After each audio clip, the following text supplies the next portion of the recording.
Ճամբարակի բազմաբնակարան շենքում առավոտը խաղաղ չէր։ Շենքի երկրորդ, երրորդ եւ չորրորդ հարկերում տեղի ունեցած պայթյունը խլեց մի քանի հոգու կյանք։ Տասնյակ մարդիկ, նաեւ անչափահասներ, տարբեր վնասվածքներով բուժհաստատություն տեղափոխվեցին։ Գեղարքունիքի մարզպետը ժամին տեղեկացնում է, որ որոնողական աշխատանքների ընթացքում երեկոյան փլատակներից գտել են նաեւ 5-րդ զոհին։ Քանի զոհ ունենք հիմա ընդհանուր։ 5 մահացած ունենք։ Իսկ որոնողական աշխատանքները շարունակվում են։ Դադարեցրել են,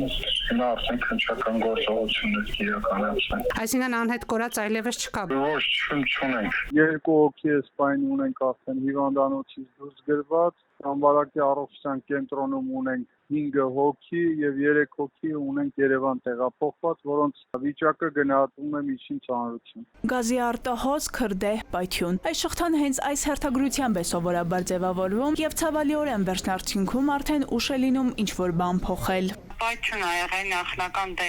գազի ենթադրում ենք, թե ինչ պայմաններով խի ա եղել առայժմ ես ոչինչ չեմ կարող ասել, սեյսմիկ ծառայությունը այն է աշխատում են իրանք, այստեղ միգուցե խախտել են ինչ որ գազն են բաց թողել, բան զուտ այդ տեսակետն է,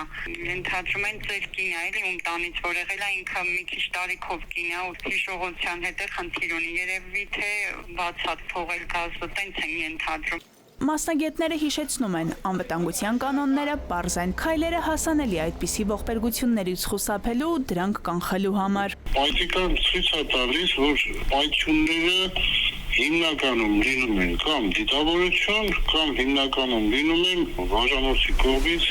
անփոփոխություն։ Այսինքն պայթյուն համար պետք է ընդհանրապես գազ բաց թողնի, եթե գազից է պայթյունը։ Տարվա ընթացքում ըստ մասնագետների մի քանի անգամ համապատասխան կառույցները գործողություններ են ձեռնարկում, մաքրում են խողովակները, պրոֆիլակտիկ միջոցառումներ նախաձեռնում այդպիսի դեպքերը բացառելու նպատակով եւ հորդորում ցանկացած դեպքում գազի հոտ առնելիս անմիջապես զանգահարել 104։ Իրանք իրազեկվում են, որ պետք է բացեն պատուհանները, փակեն գազի փականները եւ չգազավորված սենյակից զանգեն 104 շուրջօրյա հերթապահ ծառայություն։ Հրանգավորվում են նաեւ ուղեցույցները բաժանվում, որտեղ նկարներով պարզ